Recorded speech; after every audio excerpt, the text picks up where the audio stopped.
പഴയ കാലത്ത് ഉണ്ടാക്കുന്ന ഒരു മുട്ടത്തോരനാണ് ഞാൻ ഉണ്ടാക്കുന്ന മുട്ട വറവ്. ഇതിന് ഞാനിവിടെ 3 മുട്ട പൊട്ടിച്ച് ഒഴിച്ചിട്ടുണ്ട്, ഉടച്ചിട്ടൊന്നുമില്ല.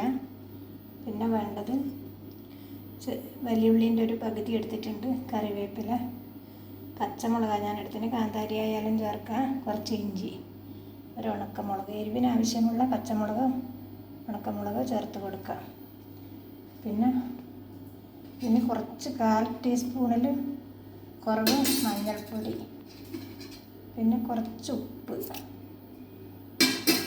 1/4 ടീസ്പൂൺ ഉപ്പ് വേണ്ട. എന്നിട്ട് ഉപ്പും മഞ്ഞൾപ്പൊടിയും ഒന്ന് ഇളക്കി എടുത്താൽ മതി. ഉപ്പ് അലിഞ്ഞ് കിട്ടണം, അത്രേ വേണ്ടു.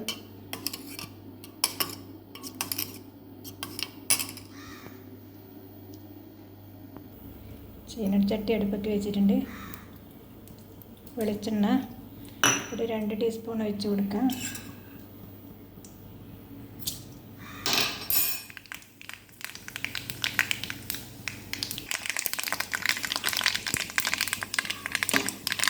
കടുക് പൊട്ടിയിട്ടുണ്ട്. ഇഞ്ചി, പച്ചമുളക്, ഉള്ളി ചേർത്ത് കൊടുത്ത്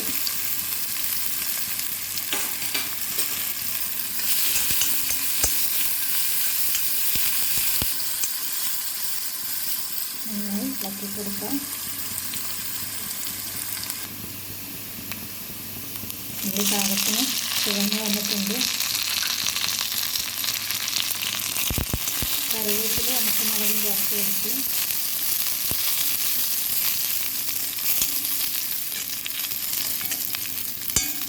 നമുക്ക് മുട്ട ഒഴിച്ച് കൊടുക്കാം. മുട്ട ഒഴിച്ച് ഇളക്കി കൊടുക്കണം. അതിനായി തട്ടുകൊണ്ട് നന്നായി അടുത്ത് വെക്കുന്നതായിട്ടാണ് ഞാൻ ഇളക്കി കൊടുക്കുന്നത്.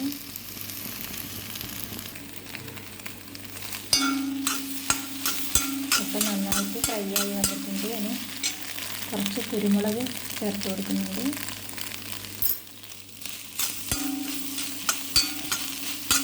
ഇനി സ്റ്റവ് ഓഫ് ചെയ്യുക.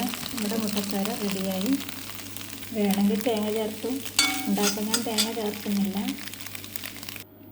നമ്മുടെ ടേസ്റ്റിയായ തോരൻ ഇവിടെ റെഡിയായി.